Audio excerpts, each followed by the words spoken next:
There is a record, buried in the Conclave's deepest archives, that most member species never learn exists. Not because it is classified.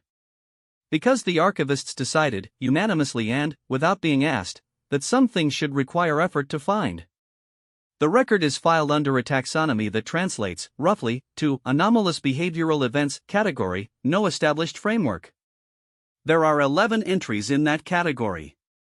9 of them involve the same species. I know this because I was there for 3 of them. And I have spent the better part of 11 cycles trying to write an accurate account of the first one, the one that started it, and failing, because every time I reach the part where the human steps forward, I stop. Not from trauma. Not from awe, exactly. From the specific, nauseating vertigo of watching something you were absolutely certain was impossible happen slowly, in full light, while you stood close enough to feel the heat. The Conclave's official report calls it an incident near Relic Site Theta 7. The humans who were there call it Tuesday. That gap between what we named it and what they named it is, I have come to believe, the entire story. Let me try again. I should tell you what I do before I tell you anything else, because my job is the reason I was standing 17 meters from the relic when it happened, and my job is also the reason I cannot, to this day, tell you exactly what the relic was.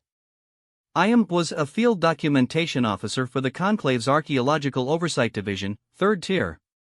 My species, the Veth, are excellent record keepers. We have triple redundant memory organs, a cultural tradition of obsessive notation, and a psychological profile that makes us ideally suited to watching things without touching them and writing down everything we see. This is considered a prestigious trait by other Conclave members. My mother considers it a personality disorder. She is not wrong. My name is Essie Keveratholan, and I document things.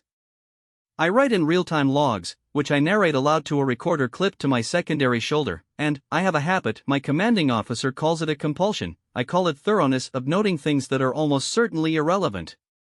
The temperature. What things smell like. Whether the light is doing something interesting. Whether my field rations have developed a new and aggressive texture. I am telling you this so that when I describe what happened at Theta 7, you understand. I notice everything. I write everything down. I have been trained since adolescence to be a precise and neutral instrument of observation. And I still don't fully know what I saw. Theta 7 was a precursor site. If you know anything about the Conclave, you know the precursors, or rather, you know that nobody knows anything about the precursors, which is a different thing presented as the same thing at diplomatic functions. They were here before us. All of us. Every species in the current conclave emerged, evolved, or expanded into a galaxy that already had their fingerprints on it, their ruins, their infrastructure, their impossible geometries carved into moons that should have been geologically inert for 3 billion years. No one knows what they looked like. No one knows where they went. No one touches their relics. This last point is not a law. It is something more serious than a law. It is the kind of rule that exists because, approximately 400 years ago, a Dreth survey team touched one and we spent the next 16 years cataloging what was left of them. And, the 16 years after that arguing about what exactly had happened to them. And, the 16 years after that quietly agreeing never to discuss what exactly had happened to them. So, Theta 7. A site located on a moon called Veth 13 by us and called absolutely nothing by anyone else because no one else had reason to go there. Rocky. Cold. Thin atmosphere, manageable in a standard field suit. The relic itself was a structure, I use the word loosely, that occupied approximately 3 kilometers of the moon's northern plateau. It did not look like a building. It did not look like a machine. It looked like someone had taken the concept of architecture and, then, deliberately excluded every element that makes architecture legible. Angles that resolved wrong. Surfaces that, under certain lighting conditions, appeared to be at a depth they geometrically couldn't be at. My visual processing organs had flagged it as a rendering error the first time I saw it, which tells you something about the relic, or possibly something about my visual processing organs. We had been studying it for 8 months. We had not touched it. We had not allowed anyone within 20 meters of its outer perimeter. This policy had been simple to enforce for the first 7 months, because our team was composed entirely of VETH documentation officers and conclave surveyors, and VETH documentation officers and conclave surveyors do not touch things they are not supposed to touch. We have, as a species, very effectively outsourced our sense of adventure to other people. The 8th month is when the humans arrived. I want to be precise about my initial reaction to the human security detachment, because I have been asked about it many times since and I keep getting it wrong in ways that are either too charitable to myself or not charitable enough. My initial reaction was, why? Not rhetorically. Genuinely. The Conclave's decision to assign a human security unit to Theta 7 had come down through 3 tiers of administrative authority and landed on my desk as a completed order, no reasoning attached, and I had spent approximately 40 minutes staring at it trying to construct the logic that had produced it. We were a documentation team on a geologically stable moon with no hostile actors within 4 systems. We did not need security. We certainly did not need human security, a species that had been a conclave member for a total of 31 years and that, in my admittedly limited experience, seemed constitutionally incapable of standing still. There were 6 of them. They arrived in a transport that landed with more confidence than the landing pad technically warranted, and they climbed out in their characteristic way, which I can only describe as organized looseness, as if each of them was independently deciding to move in the same direction at the same time through no formal agreement. Their suits were different from ours. More textured. More patched. The lead one, I learned later her rank translated to sergeant, a word the Conclave's linguistic database rendered as designated survivor in charge, which I found both confusing and, in retrospect, extremely accurate, did not look at the moon's surface when she stepped off the ramp. She looked at the Relic. From across the landing pad, 300 meters away, through a filter visor. She looked at it the way I look at a particularly interesting notation discrepancy.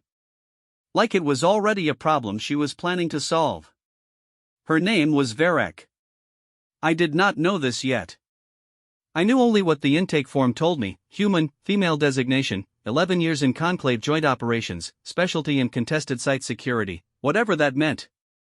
Her file had a citation flagged in red that my access level wouldn't unlock. I made a note: human sergeant, arrived 0614, looked at Relic first. Relevance, unknown. I make notes about everything. It is, my mother says, how I avoid feeling things. She is correct about this too.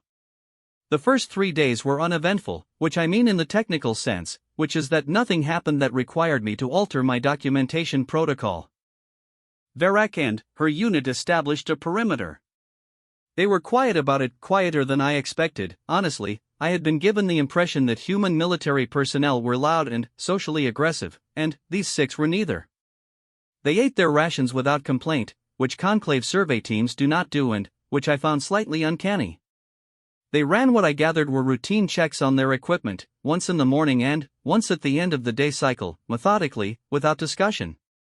Varek herself walked the perimeter every morning at what the site's environmental system logged as 0500, still dark, below 0 centigrade at the plateau's elevation, winds that made my documentation recorder crackle and hiss with static.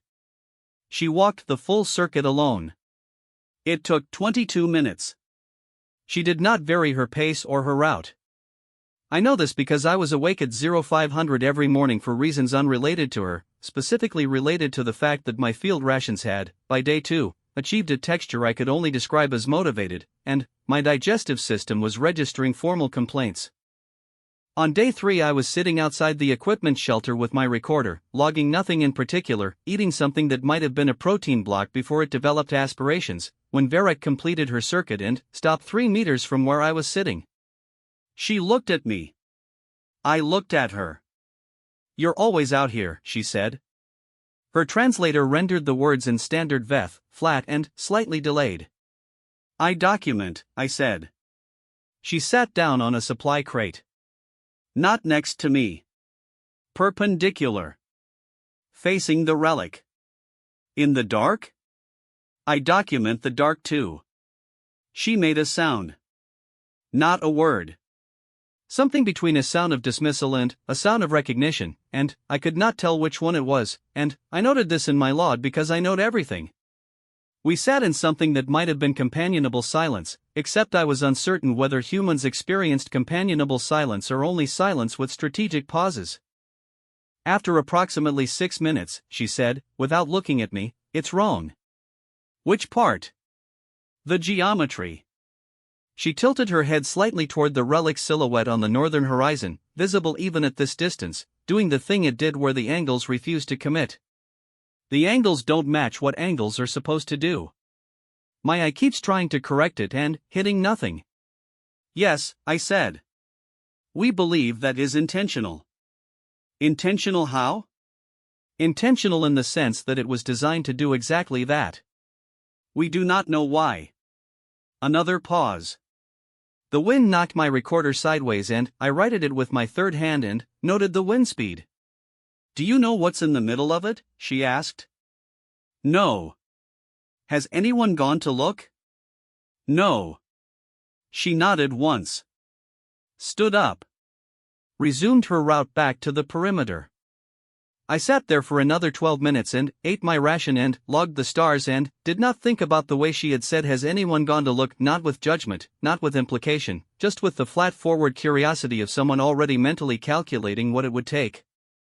I did not flag that note. I should have flagged that note. The event that changed everything did not happen because of carelessness. I want to be very clear about this, because the conclave's internal review spent considerable effort suggesting that it did, that someone failed to maintain the perimeter, that someone's attention lapsed, that if protocols had been followed more rigorously, none of what followed would have occurred. The protocols were followed perfectly. Every sensor was active. Every boundary was marked. Every member of the team, human and Veth both, knew the rules. The 20-meter exclusion zone had been established, communicated, and consistently respected for 8 months and 3 days. What happened was that on day 11 of the human detachment's assignment, a precursor relic that had been entirely inert for the 8 months of our prior occupation activated. Not dramatically. Not with light or sound or the kind of obvious display that features in popular media about the precursors, generally produced by species that have never been within 4 star systems of an actual precursor site. What it did was this: the outer perimeter of the structure began to emit a field. Electromagnetic, partly something the site sensors categorized as no established framework and flagged in orange, which in our system means real and measurable and entirely without precedent. The field did not harm anyone. It did not trigger any of the contingency protocols we had established for adverse events. It simply extended outward from the structure in a slow, even radius, and, by the time we understood what it was doing, it had already crossed the 20-meter boundary, and the question of staying outside it had become moot. We were all inside it. My recorder logged my voice saying, "The field has passed our position, expanding outward, I am inside it, I am not experiencing any physical adverse effects, I am, however," and then, I stopped talking for 6 seconds, which is extremely unusual for me. What I was experiencing, in those 6 seconds, was not pain and not disorientation. It was information. Not in a way I can adequately describe in language, because it did not arrive as language. It arrived the way memory arrives, not as data but as knowing. Something the field was doing to the part of my mind that processes symbolic meaning, that translates sensation into record. It was filling in something.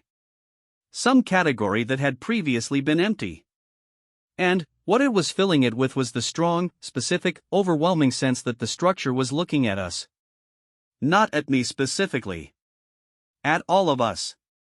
At the 12 of us standing inside its extended radius, 6 Veth and 6 humans, doing different things, some running diagnostic checks, some standing frozen, one of my colleagues making what I can only describe as an extraordinarily undignified noise into his recorder, and the attention was not threatening and not warm and not anything I had a word for.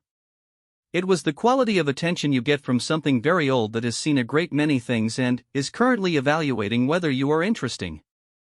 I noted this in my log. My third hand was shaking slightly. I noted that too. Verek was standing at the perimeter sensor cluster when the field hit, running her morning equipment check, and I was watching her when the field passed through her because I had been watching her in the general direction of the relic when it activated, and so I had visual documentation of her initial reaction. She stopped. Not in the way the rest of us stopped, the full-body freeze of something encountering a new and overwhelming stimulus. She stopped the way someone stops when they hear their name called from an unexpected direction. One partial movement arrested. Head coming up. Eyes on the structure. 3 seconds. Then, she turned to the nearest member of her unit, a young human male whose name I would later learn was Dresh, and said something in the rapid clipped form of English that the translators struggled with. Dresh shook his head once.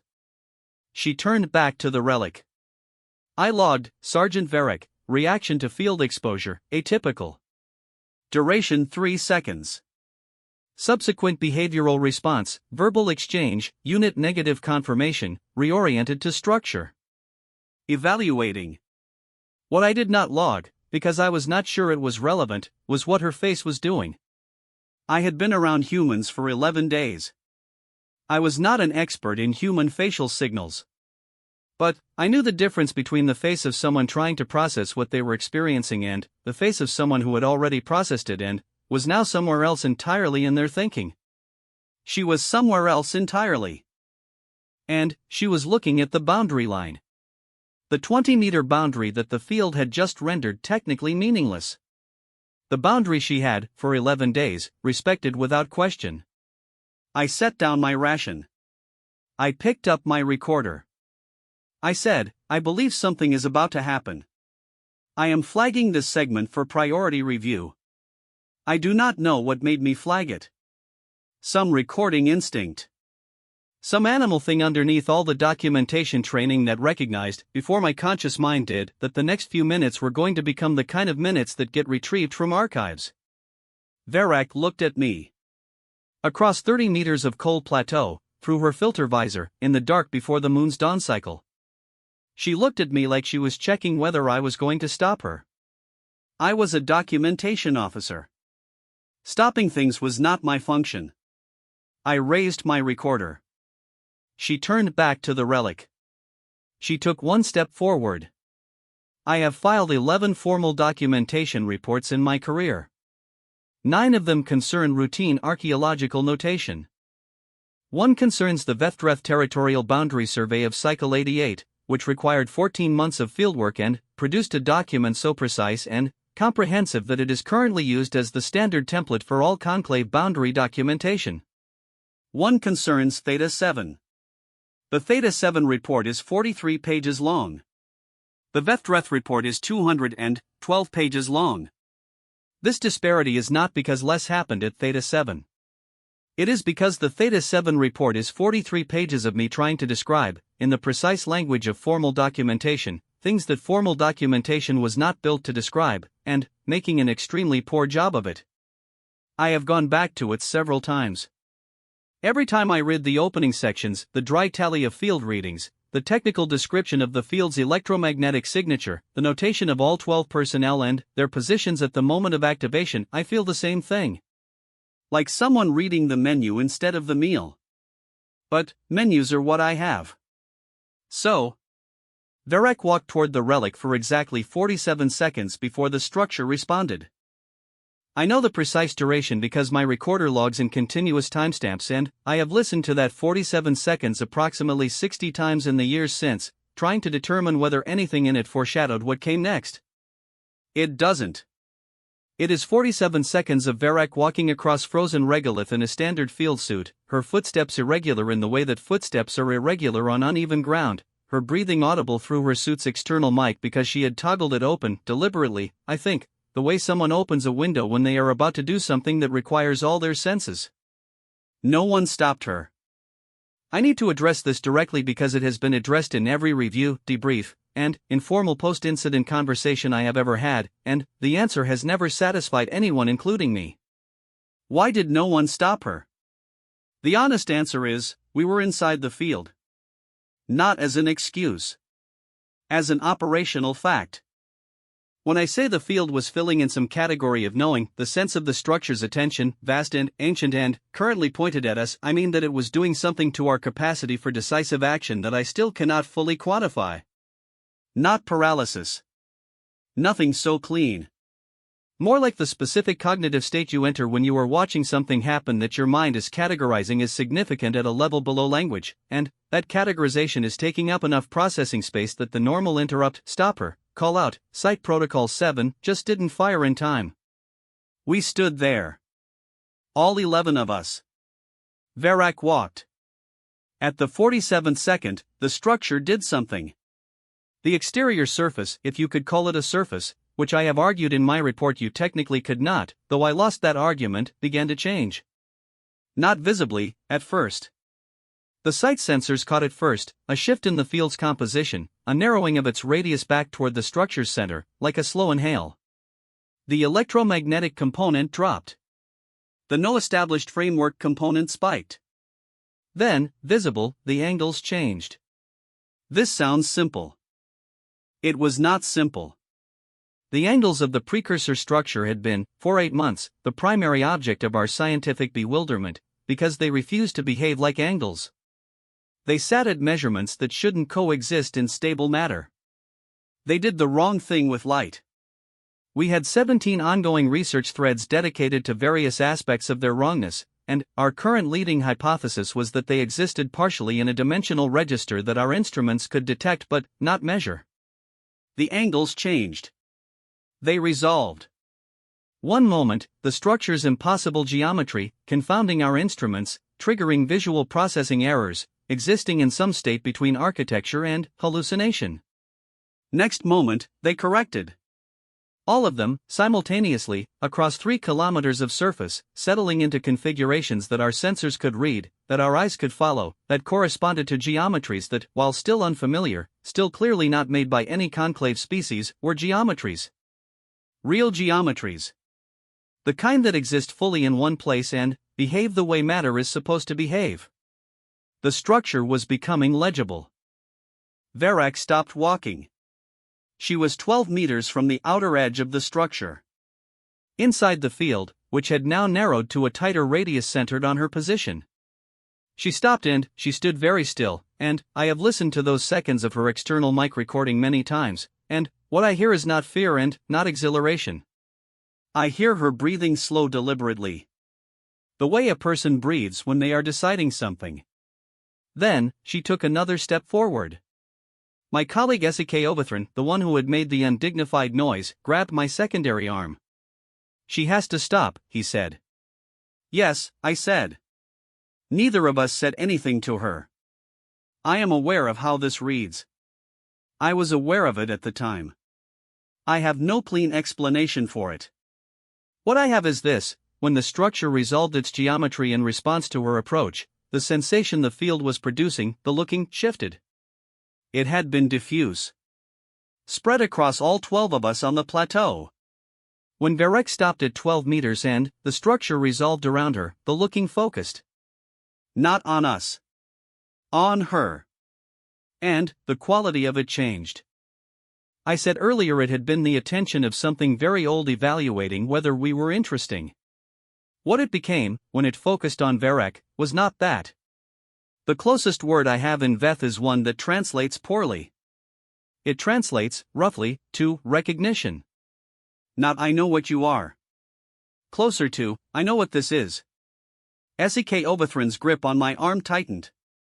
His third hand was doing the thing it does when he is extremely agitated, which is tap a sequence against whatever surface is nearest. He was tapping my arm. Tap tap. Tap. Tap tap tap. What is it doing? He asked. I don't know, I said. Should we call command? Yes, I said. I did not call command. I raised my recorder. Verac spent 6 minutes at 12 meters. I can tell you what the instruments recorded during those 6 minutes: a continued narrowing of the field, a sustained shift in the Relic's geometry, fluctuations in the no-established framework reading that my senior researcher would later describe as statistically unprecedented in the exhausted tone of someone who has spent 8 months saying that phrase about a new thing every week. The temperature at the site center dropped 3 degrees and, then, rose 5. The Relic's surface developed what the visual sensors logged as depth variations, not physical changes to the material, but something in how the material was now interacting with light, as if it was deciding, in real time, how much of itself to show. I can tell you what I observed: Varek standing at 12 meters, perfectly still, looking at the structure with the specific quality of attention I had been trying to classify since her first morning walk. Not awe. Not reverence. The same thing I had seen when she first stepped off the transport and looked at the relic across the landing pad. Like it was already a problem she was planning to solve. Except now, watching her from 30 meters back, I began to wonder if I had misread it. Because people who are solving problems are thinking about the problem. Their attention is forward and instrumental. Varek's attention was something else. It was the attention of someone listening. She was listening to it. I do not know what she was hearing. I do not know if hearing is even the correct word for whatever the field was doing to her cognition in those 6 minutes, focused and specific and carrying with it that sense of I know what this is. What I know is that at the end of those 6 minutes, she took 4 more steps forward. 8 meters now. And the relic opened. Opened is the wrong word, but it is the only one I have. Nothing in the structure's surface was physically displaced. There was no aperture. No door, no hinge, no separation of material. What happened was that a section of the structure's resolved geometry, approximately 4 meters across, 2 meters high, positioned directly in front of Varek, became, without any visible transition, passable. The instruments registered no physical change. The visual sensors registered nothing but the absence of the depth variance, the light behaving normally again through that specific section, as if whatever had been making the surface opaque had simply stopped. It was not a door. It was more like when an eye opens. SEK Overthrin said something in rapid informal Veth that my recorder caught but that I have edited from the official report. I said, logging. Timestamp plus 49 minutes. Relic structure has, I am labeling this section of the structure as responsive aperture pending better terminology. Sergeant Varek is at 8 meters. The aperture is open. She was walking toward it. Not slowly. Not hesitantly. The same unhurried, deliberate pace she used on her morning perimeter circuits. The pace of someone who has been over the terrain before in their head and is now simply covering the physical distance. Sek Veratholan. That was Dresh, the young human from Reunit, suddenly, next to me. I hadn't heard him approach.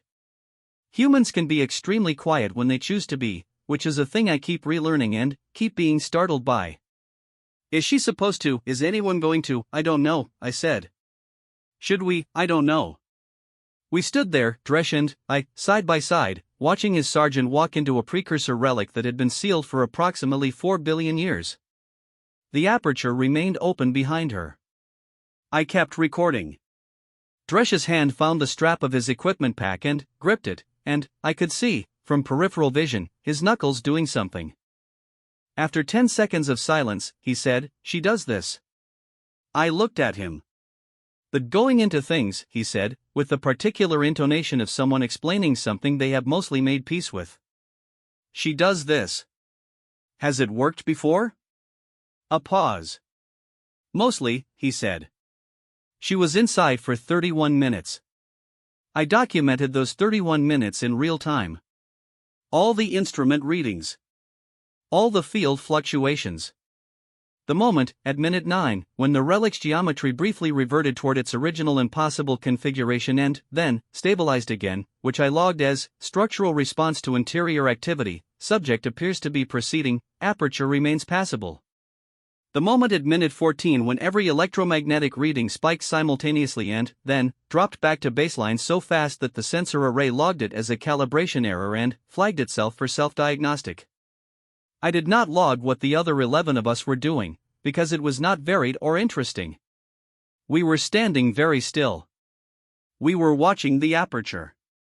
Sek Overthron had stopped tapping.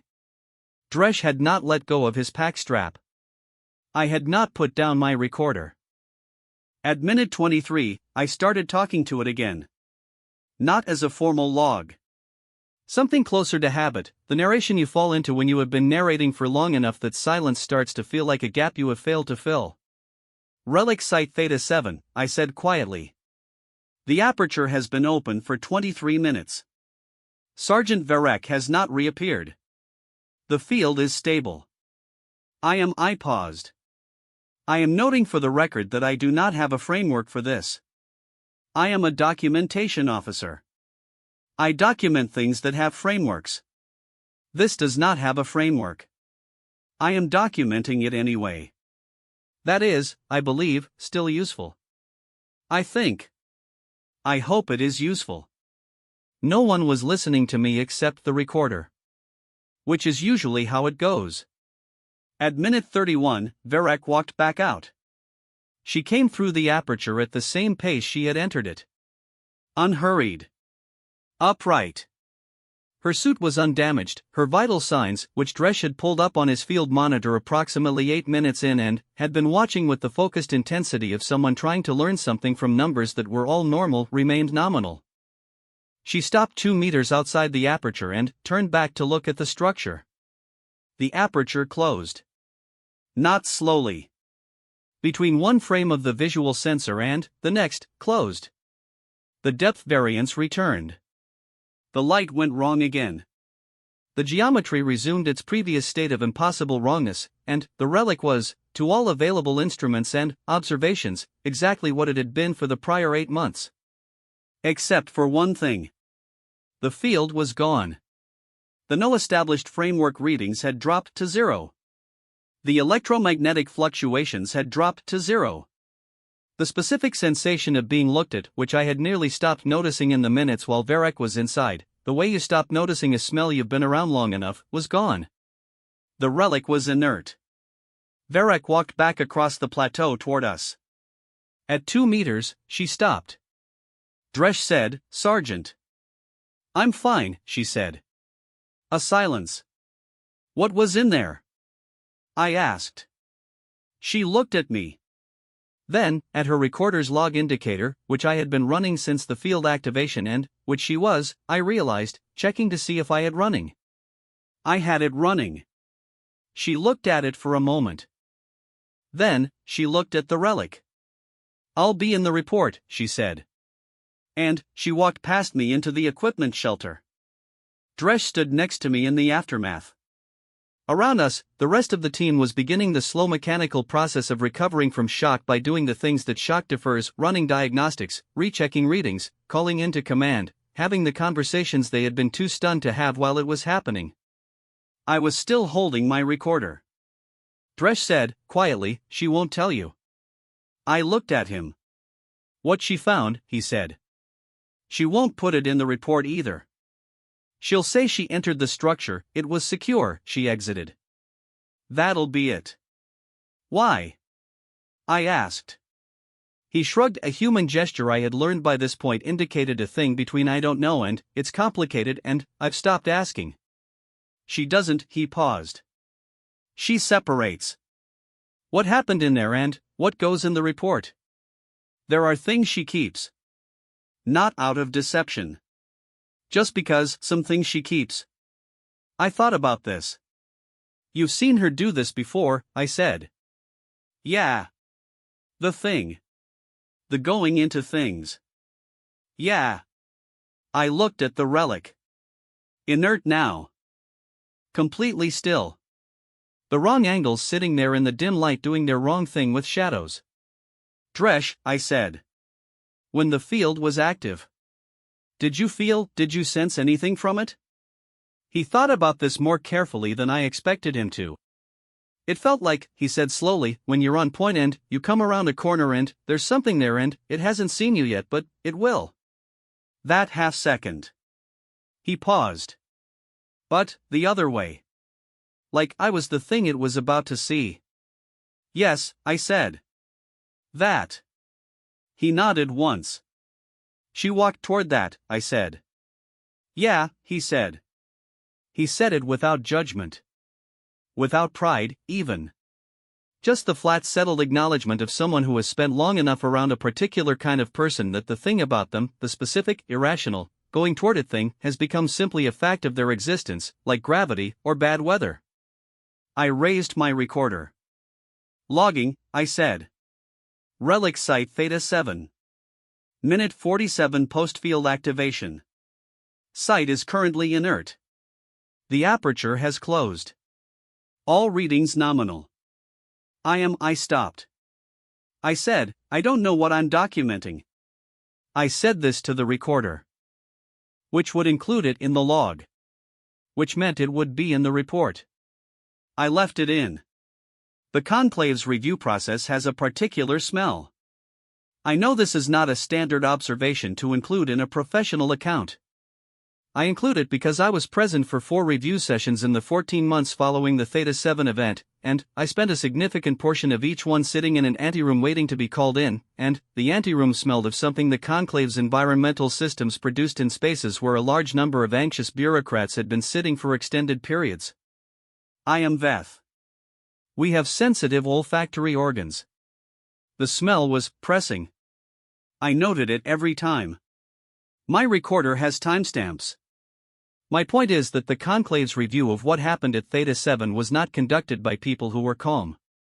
It was conducted by people who were extremely not calm and were performing calm very hard in a room that smelled of their own anxiety, and the distinction matters because the conclusions they produced have a particular character that I believe reflects that. They concluded, in summary, the relic had activated in response to a stimulus that remained unidentified. Sergeant Varek had entered the structure, remained for 31 minutes without adverse outcome, and exited. The relic returned to an inert state following her exit. No protocols had been technically violated because the exclusion zone had been rendered moot by the field's activation prior to her approach. No disciplinary action was recommended. The report also included, in a section labeled Addendum, Further Study Required, a note that the event represented the first known instance of a precursor relic activating in the presence of observers, the first known instance of a relic exhibiting responsive behavior to a specific individual, and, this is the part that I have read approximately 40 times, the first known instance of a precursor structure allowing interior access to any member of any conclave species. Further study required. 400 years of precursor archaeology. Relics on 53 planets and moons. 16 years of catalog on what happened to the last team that touched one. The first time a structure responds, not with destruction, not with the silent indifference that had characterized every prior encounter, but with opening, and the conclave's response is a paragraph and a note about further study. I am not criticizing the conclave. I have worked for the conclave my entire adult life and I understand how institutions process things that don't fit their frameworks. They process them slowly. They process them in addenda. They put them in the category labeled Further Study because that category can hold things indefinitely without requiring anyone to do anything about them.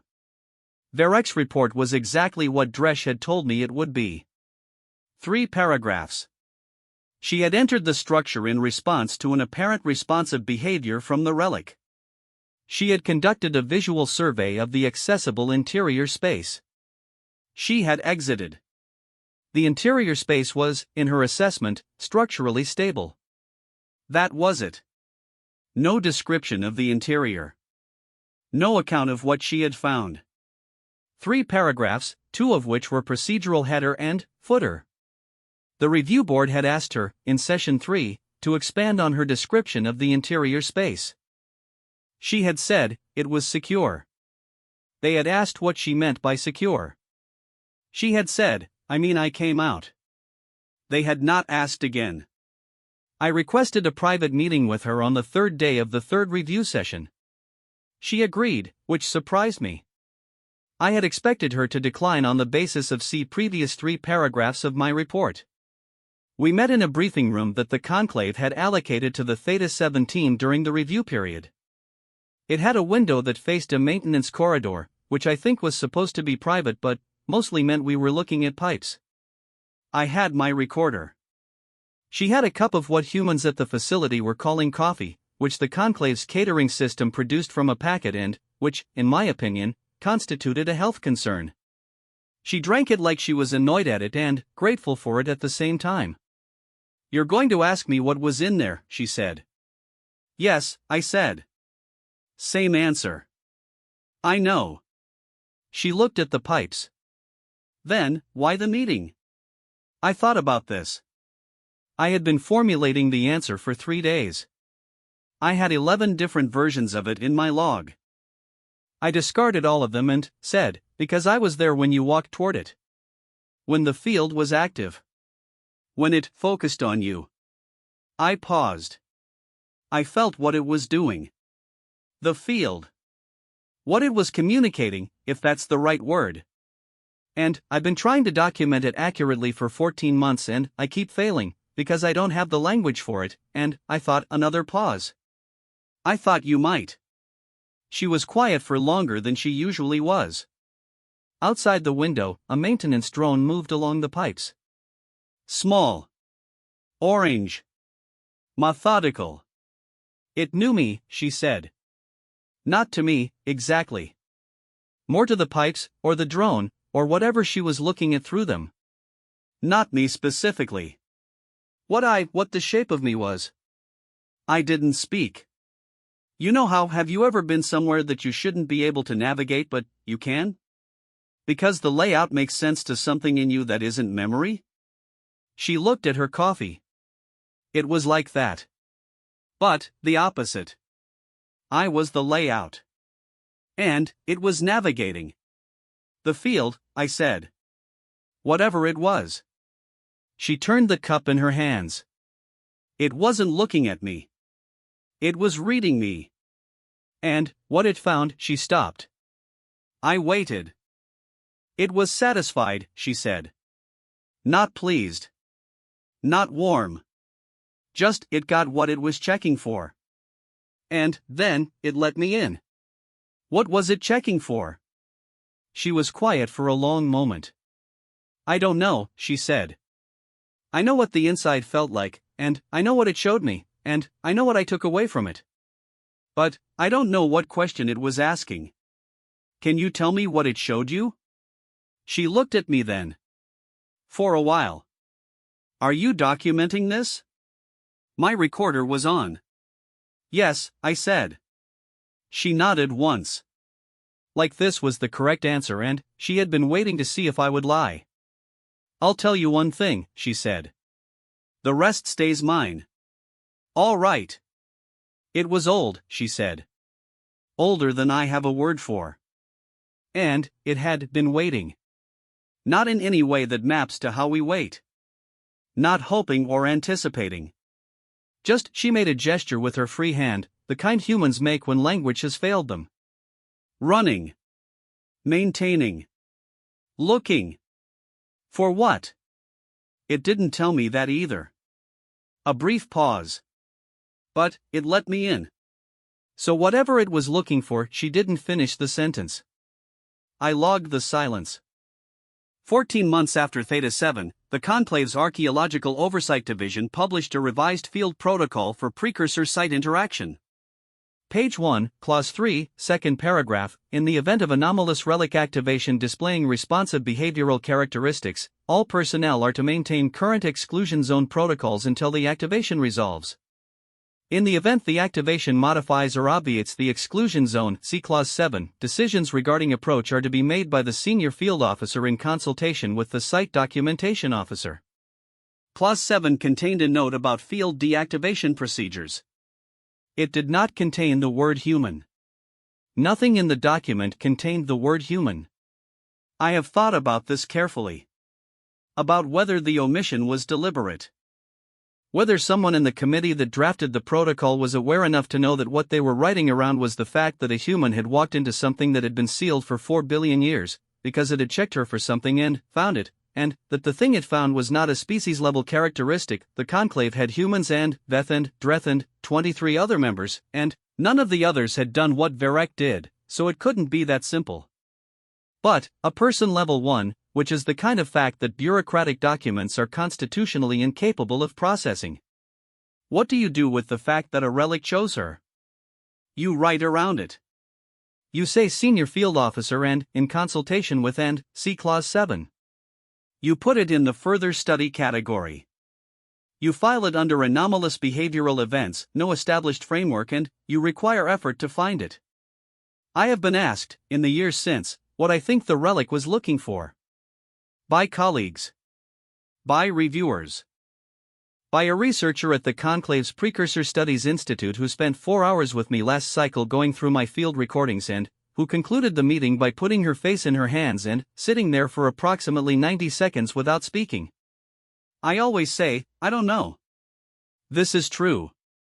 But I have a version of not knowing that I'll give you, if you want it. The relic had been inert for 4 billion years. Not damaged. Not dormant in any degraded sense. The field, when it activated, was fully functional. Our instruments showed a sophistication that our own technology cannot replicate.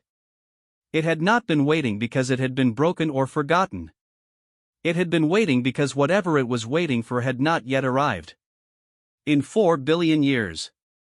53 sites across the Conclave's territory. Every species that had ever lived in this region of space.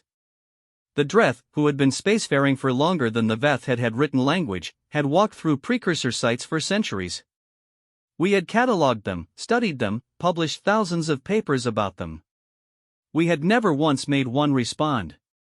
And, then, the humans showed up. 31 years a Conclave member. 1 century of spaceflight, give or take.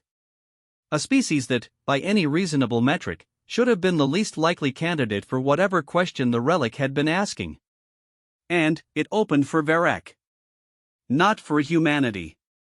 For one particular human who walked her perimeter at 0500 in the dark and ate her rations without complaint and kept some things for herself and went toward the open field instead of away from it, not because she lacked fear or understanding of the risk, but because she had looked at the relic on the morning of her first day on the plateau and, already, in whatever the private interior of her mind was doing, started. I think the relic was looking for someone who would come when called. Not obediently. Not bravely, in the way that bravery is a choice made against instinct. Someone for whom going toward it was the instinct. The default. The thing they did before they decided to do anything. I don't know if that's a human thing. I suspect it's a Varek thing. But, here's what I cannot stop coming back to: in the 4 billion years the relic waited, across all the species that walked through this part of the galaxy, the first one it found who fit that particular shape was her. Was now. Was 31 years into humanity's first century among the stars. I have been a documentation officer for 22 years. I have trained myself to observe without concluding, to record without inferring, to hold the facts precisely and let them mean what they mean without my fingerprints on them. I cannot do that with this one. With this one I keep wanting to write, something new they were coming. I keep deleting it because I cannot support it. I keep writing it back. I saw Varek one more time, 4 months after the final review session concluded. The Conclave had reassigned the Theta 7 site to a new research team, a joint Veth-Dreth unit with a mandate for long-term study that I had not been invited to join, which I was told was because my documentation style was considered insufficiently neutral for ongoing observation, a criticism I found firstly unfair and, secondly, on reflection, completely accurate. Varek's unit had been reassigned elsewhere. I didn't know where. The deployment details were not in any file my access level could read. I ran into her in a transit corridor in the Conclave's central administrative hub, which is the kind of place where running into people is both random and, in the Conclave's sprawling bureaucratic geography, somehow inevitable. She was in civilian dress. Humans in civilian dress have always struck me as slightly uncanny, the same way a tool looks wrong when it's not in use. She had a bag over one shoulder and was moving with purpose down the corridor. She saw me and stopped. I stopped. "Esi Keveratholan," she said. "Sergeant," I said. "Not anymore," she said, and didn't elaborate. A pause. "Are you still documenting?" she asked. "Always," I said. She almost did something with her face that wasn't quite a smile.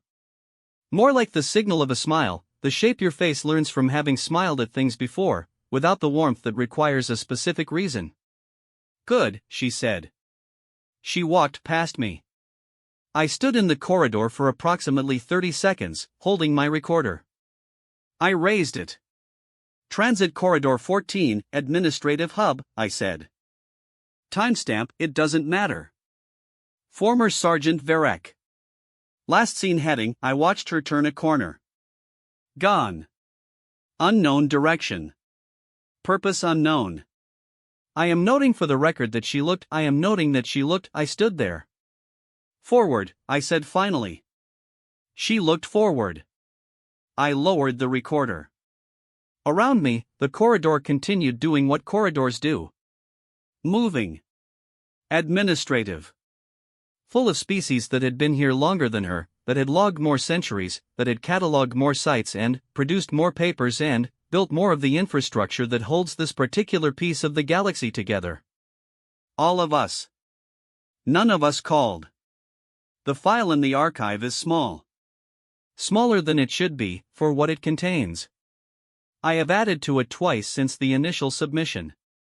Small addenda. An updated reading of the field data that one of the new team's researchers sent me, which I annotated and resubmitted. A note I wrote at 0300 one morning, 2 years after the event, that begins I want to revise my initial characterization of the field's communicative intent and that I am still not satisfied with. The file is labeled, per conclave archival taxonomy, anomalous behavioral events, category, no established framework. There is a sublabel, added by an archivist I have never met, that reads, see also, Human Integration Archive, cross-reference pending. Cross-reference pending.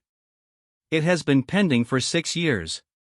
I suspect it will be pending for a while yet. Some things the system does not know how to file. Some things arrive before the framework exists to hold them. Some things, some people, show up at a sealed door, and the door does not open because they are extraordinary, or because they are fearless, or because they are the peak of anything. The door opens because they knock. And they were always going to knock. They were always going to walk toward it. Even before the relic activated, even before the field expanded, even before the angles resolved, even before any of us knew anything was happening, she had already been doing it. Every morning. In the dark. Alone. Going around the perimeter of the thing she had not yet been allowed to approach, and looking at it, and thinking I know what this is.